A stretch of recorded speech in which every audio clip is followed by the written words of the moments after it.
Hello and welcome to AZAAZ. That is Ask Zenatta Anything About Zoho. This is issue 1 or volume 1, issue 12.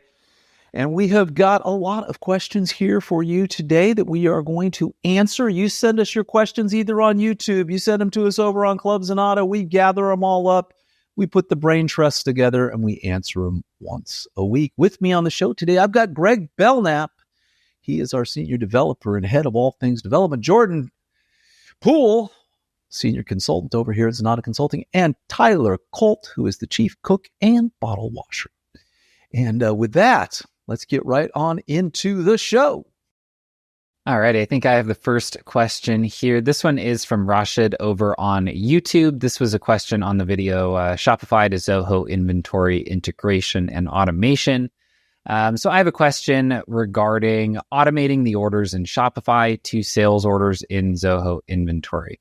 It is not syncing from my end, but to double check, where are the orders supposed to be in Zoho inventory? I choose the option to transfer confirmed and filled orders, but they are still not transferring. Yes, I mean, they should land in sales orders. That's kind of the primary place where we would expect them to land. Most of the time, if you're having any issues with the orders not syncing, it could just be that your items are not associated with the Shopify channel. Like if you had created them in inventory first and then later spun up Shopify and tried to connect it, you will run into some issues. The solution is to essentially associate those existing items, make sure that the SKUs are all lined up, and then those should start coming in without much issue. Yeah, to answer your question directly, the thing you're double checking, it is sales orders. That is where we would expect them to come in. And if it is working, you'll see them pop in there inside of books and inventory. So isn't the general rule, guys, that we create the items in Shopify and then do the sync? They've been fixing it up. You can do it after the fact now. The SKUs still definitely have to line up between the two systems, but it's a little less strict than it used to be. Yeah, a while back, You had to make them in Shopify first, or else you were kind of SOL. So there are some fixes nowadays. And I will say that what we've seen people do is, because that integration can be finicky, is you can use Zoho Flow to have like a failsafe where you have a Zoho Flow that'll run some minutes after a sales order should have synced over. And then if it didn't, you can have the flow force it through. So you've got like your sanity check backup option if you need. But obviously first step first would be to get those items lined up and get the core integration working as expected. Yeah, one example of that we saw recently was there was a problem with tax amount reconciliation where Shopify had one opinion of how much tax should be on a particular order, and then Zoho had a different opinion on how much tax should be on the sales order. And so Zoho just said, "No, I'm not taking this. I don't accept it." So we had to sync that over Flow after the fact. Tax can definitely be a problem with those e-commerce integrations because, like you're mentioning, Greg, Books wants to calculate it when the data gets there, and if it doesn't line up, it gets very upset and confused about what's going on. All right, this next question comes from our YouTube channel on 7 must-have Zoho CRM automations you'll wish you knew about these sooner. That's one of Mr. Hollywood Drew Brockbank's smash hits. This question comes from Ferret, who asks, "Hi, thank you for your time. You said in the video that there is a way to integrate existing website contact forms to Zoho, but did not show it. How is that possible?" Well, it's through an element that we've already discussed, and that's Zoho Flow. Zoho Flow already has a number of integrations with, I believe there's currently 19 different form apps that Zoho Flow integrates with. But if your particular form software doesn't integrate with Zoho Flow directly, you might be able to integrate with, say, Zapier, or perhaps somewhere in your form app settings, there's some type of webhook thing that could also pass things over to Zoho Flow. We actually have a video tip from our very own Jordan, who I believe it was just called, can't remember what it was called, but it was just the forms, integrating forms with Zoho, right? to CRM? Yeah, I believe it was Gravity and Everest were like the specific ones mentioned, but it works kind of the same principles apply to all your form builders inside of WordPress.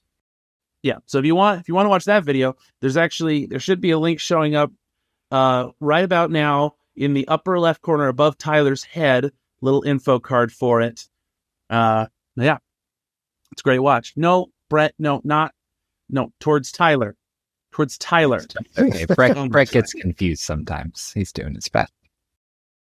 Awesome. And then a question from my favorite place, Club Zenatta, where I like to hang out. We've got Timothy asking, I have forward activities scheduled with all qualified leads and contacts.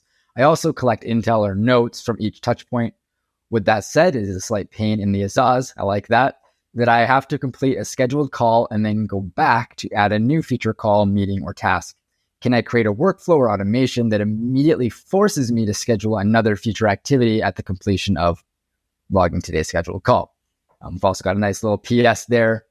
Glad to hear your business is booming and that our videos have been a great success for you.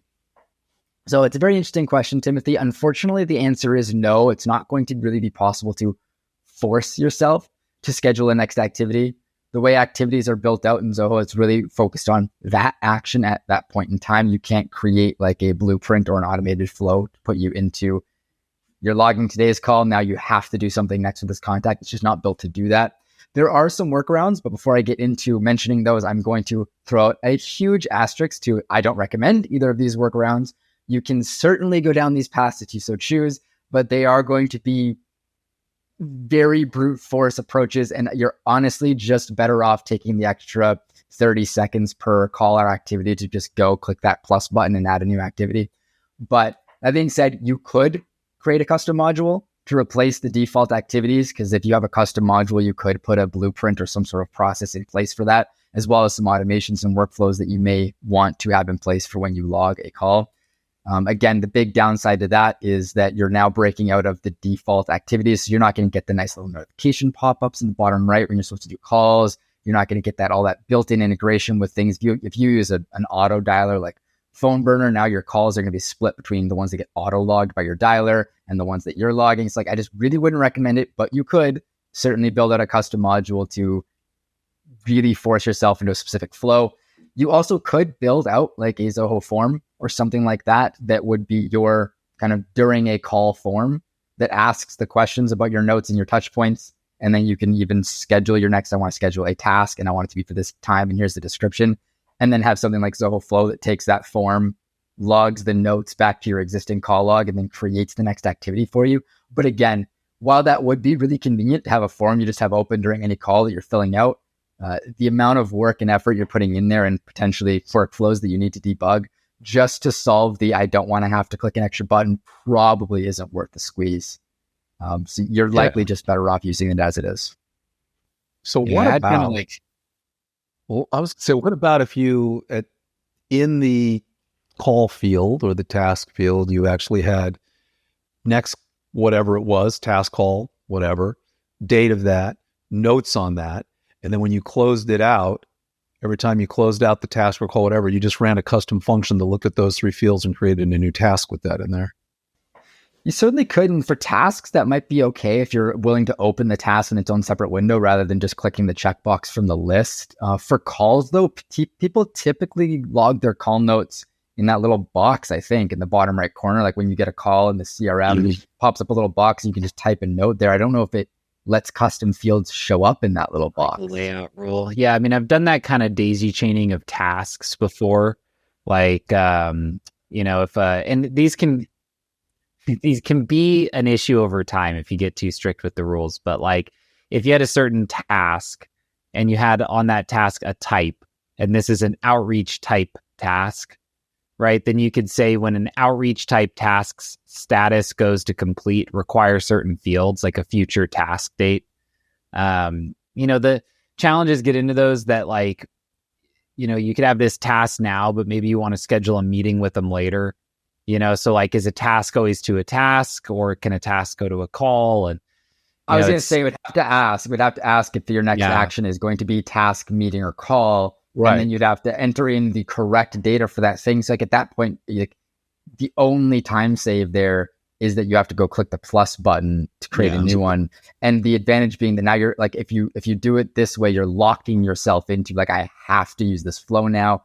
And if I have any use case that comes up in a thing where I want to schedule both, or like, there's so many weird things. Like, it's honestly, I would just recommend using the plus button and adding them individually as you go. Like it's a lot of extra time to like go and click that button 30 times in a day, but it's kind of the expected flow. Yeah. I mean, another way to solve this, right, is to say like leads or contacts of a certain status. If we had a business rule that says there should always be an activity planned for them, like a simpler way in my head to capture something like this is, 7 days on after last activity date on a lead, run a function that just checks if there are any activities. And if there aren't, create a task to do something about it. Like that to me seems like a scalable way, right? Because now, Jordan, like you're saying, you're not locking yourself into like using this kind of like arbitrary system to plan it. Just give yourself a reminder to check back in on it's like a fallback. Like if you didn't do the manual step, it'll catch it. Yeah, exactly. It'll just say, okay, I'm going to schedule one for you, and you can use it as just like a generic touch point number 5. Yeah, and if this is like process moderation for a team, and you're trying to make sure they do it, you can know how many of those like, requires check-in automated tasks are created, right? And then manage against that, like, because it should be 0. Right. And you can surface that like, hey, 10 times last week, we had to nudge you to do something, like that's a problem. So there's a lot of different ways to tackle this kind of need, sounds like. All right. This next one also comes from Club Zenatta from Josh, not our Josh, but Club Z's Josh, asking, in Zoho Flow, we're trying to use update-related module entry actions to associate a project with a CRM account. It seems pretty straightforward, and all the functionality seems to be there in Flow. I've been trying to do this for a few weeks with no luck. I'm actually not sure if this action in Zoho Flow does anything. I did find a video from BlueRoot where they were able to do this successfully 2 years ago. I haven't been able to have any success with their method. Does this action and functionality still work? If so, how? If no, what is a potential workaround? So this was the one that I was looking into, and from what I can tell, I believe that it's true that it used to work the way that BlueRoot showed you, but that it doesn't anymore. And the reason why is because there needs to be the action needs to have permissions both for Zoho CRM and Zoho projects, because this is a unique situation where we're talking about 2 different apps, whereas the update-related module entry works totally fine for relating 2 different CRM records together, which is what it's primarily used for. But for example, if you were to do this, if you were to associate a Zoho project to a Zoho CRM account or deal via custom scripting and API calls, you have to have an authentication that has both login permissions for Zoho Project and Zoho CRM. And Zoho Flow action tasks only have permissions for the particular app that they are associated with.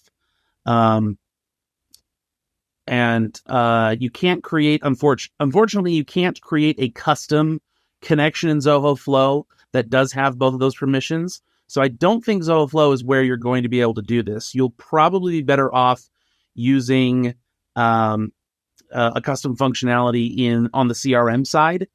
That some kind of trigger over there would be able to connect the project to that account.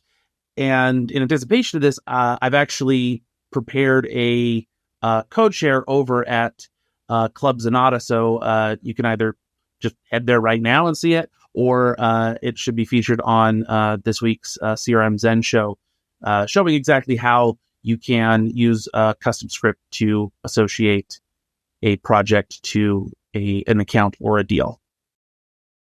All right, the next question is from Mark Pittman over at Club Z. Best time to email, best time to call. Mark asks, is there a way to sort leads based on the best time to email or the best time to call fields? I'd love to try using a day or 2 a week, checking the best time fields each hour or so. And what Mark is referring to here is if you're in the CRM and you're in a contact or a lead, in the upper right-hand corner of that contact or lead, if you're not in Canvas view, you're just in straight up Zoho view, it will have those two fields, best time to call, best time to email. And you actually can do a drop down and look at the different days of the week and see what the best time to call and email are. That is Zoho trying to work some hoodoo in the background, looking at various.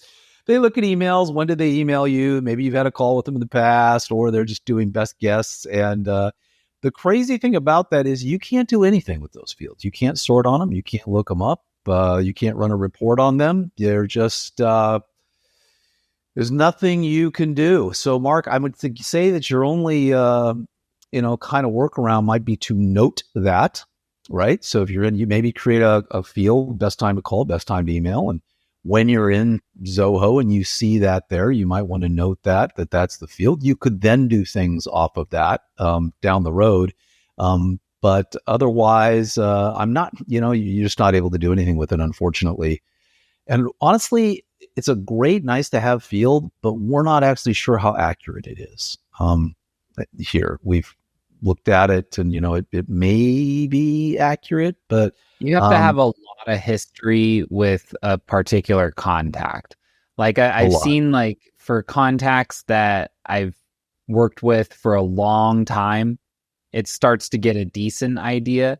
The challenging thing, though, is that it really only works for emails that are sent from CRM because they have the tracking pixel where it knows that they open them.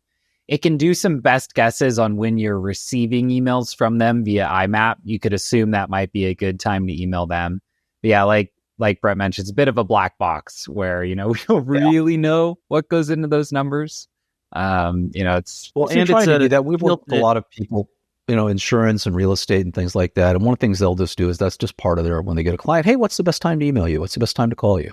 And, you can kind of note that in the record. That is going to be very accurate. So I cut you off there, Greg? Oh, yeah. Just saying that those fields are like, they're tied to that specific, like communications that you've already had with somebody. Like, it's not like say you have like Facebook ad manager or whatever, and you can like figure out, based on, figuring out like what demographics, like, I see that this person is like, it's not doing any like predicting, it's doing, past analysis, not trying to predict based on their, age or location, or, activity level, anything like that. It's just doing past analysis. It can be pretty arbitrary. And I mean, if you happen to have called Tyler here 3 times and you just happen to call him in the afternoon, now Zia is going to tell you that's the time to call Tyler because that's when your call logs are. But like, that's not necessarily true. He might have just picked up because he already knew you were going to call. There's just so much context there that it's just doing its best to tell you when to call someone. You're much better off having an intake form. Kind of like Brett mentioned, like having an intake form that's part of your lead flow where you collect that information from them on when they want to be contacted. Now that's useful information. But just trying to do guesswork based on a few emails and a few calls that may or may not be accurately logged in your CRM, I would take that with a huge grain of salt. Yeah. And if you don't mind restraining orders, Mark, 11, 12 o'clock at night, calling people, just all the time, you can just give that a shot. See how it goes. Just breathe heavily into the phone. All right. And then the next question comes from Jody Clark. This was after watching the YouTube video, New to CRM. The first 3 things we do in any new CRM. I believe this was one of Tyler's video. It says, thanks. This was very helpful. Do you have anything on how to set yourself up for a service-based business like a life coach with one-on-one sessions with clients and you want to keep records? Why, yes. We don't have any videos on that. But I will say, Jody, that we have a lot of clients that are in that field or things very, very similar to that, where they're working one-on-one with people. Usually it's a custom module that's built out where it's each session they're taking their various notes. We had even some clients where they're taking the notes and there are action items, and those action items are in there, and you can then automatically send out a form where those action items are filled in, and they've got the spots to, go ahead and add other things in as to what they've done on those. and that can automatically update it. But usually a custom module seems to be the best because you can look at that contact record and you can, then look at every single session you've had with them and go back through your notes and see everything that's going on there as well. And it keeps things relatively well organized. And you can set up that module really to suit your needs, depending on what you're working with them on. Yeah, and I know kind of we've done them in the past too, where, we had worked with a coach that had different types of one-on-ones, so like some of their sessions would be like goal setting sessions and some would be like action sessions. So like, for them, it was like they had that, they had the account, the contact, they had the deal, which was like their ongoing engagement with that, particular client, and then different types of sessions that they could kick into, right? And then based on the type of session, they get different reminders or different emails or kind of different things happen. We're probably thinking about the same client, Brett, I bet you. We did some of that build. One client, even didn't we put in there, like you put in the date of the next meeting and we hit the Google Calendar API. Yeah, and it would like shoot the invite out. Oh, right. Yeah. There's a lot that can be done there, Jody. In terms of recommended watches, look at content on how to customize a custom module, and you should have everything you need there. Things like adding a type field would just be a drop-down picker where you can choose the different types of meetings you'll have. And then you can use something called layout rules. If you look into those, where you can say, based on the type of meeting you're having, it'll show you different questions or note fields that you need to fill out, and can make some of them mandatory if there's certain things you really need to write down during different meeting types and you don't want to forget. So you can kind of set up that whole sequence so you have one nice little form that based on what you're doing, it'll just give you all the fields to fill out, and it would just then do whatever you need it to do after the fact that a session's done, or even creating reports or summaries that you can send out to your client to be like, hey, here's our summary of our last week of sessions. There's lots you can do there. Or if you also just have 10,000 hours and $100,000 to just drop, you can just do a creator app. Have Josh from our team just make a creator app that does all of that for you from the get-go. Yeah. We're happy to help. Alrighty, I think this is the last question here. This is a question from Stephen Cross over on YouTube. This is a video using field alias to pre-fill a Zoho form. Maybe one of my videos, I'm not sure. It seems like it rings a bell. Stephen asked the question, why this method versus the integrations tab to Zoho CRM? So good question. So this video here going through the, pre-filling a Zoho form. If I remember correctly, this video, I was showing this from CRM. And this guy is essentially where you want to send an email or a text to a customer or a lead or prospect to have them fill out a certain form. But you already have some of that information that you know about them, name, email, phone number, right? Things like that. So you might want to send it to them, but pre-fill the information that you already have. This video kind of walks through how to set that up, right? Using these field aliases when you're sending the form to somebody. The integrations tab inside of Zoho Forms is more about what you want to have happen when the form is filled out, right? So oftentimes you use them both, right? Where you send it to them with some field filled out, using aliases, and then you write it back to their record, using that integration tab. So it's kind of the directionality, Stephen, around that, where the use case is a little bit different. And I will say, because the natural follow-up question is probably, what about the Zoho Forms integration inside of CRM? That's really great if you are typing an email or sending it in real time, because you get the ability to just insert Zoho Form, and you can use the Zoho CRM integration field inside of Forms. But in most cases, people who are sending out forms via email have them in some sort of automated, sneaky little fashion, like workflow rule that triggers on X happening is going to send them this form asking them to fill it out to move them through a pipeline. And unfortunately, those templated emails can't have that nice little integration field built into them. You don't have the ability to just like insert Zoho CRM or Zoho form into a CRM email template. So having those pre-fill forms, like in the video where you can go make those aliases, have a URL that has those aliases pre-filled from the record with merge tags, and then putting that into a button inside of your email template is kind of the way to do that without doing it, so to speak. All righty. Hey, good job, guys. 7 questions, and we managed to get the most out of this show. Not bad. As always, everyone, thank you so much for joining us this week. If you have any questions you'd like to get a hold of us over here at Zenatta, please head over to zenatta.com and click on the Book a Meeting button. And on the website is where you'll find complete episodes of our weekly podcast, The CRM Zen Show, where we cover all the news in the world of Zoho. If you'd like that news delivered to your inbox every single Monday morning, be sure to subscribe to our newsletter. And we'd love to see you over at club.zenatta.com, our online community where we share code snippets, as well as Zoho news, Zenatta events, and where we get most of our questions for this very show. And if you're looking to train your team and get everyone on your company up to the Zenatta standard, head over to zenatta.com/training and we can definitely get them up to speed. Last but not least, as always, we would love and appreciate if you would like and subscribe here on YouTube, as well as your choice of podcast app. We'll see you next Wednesday.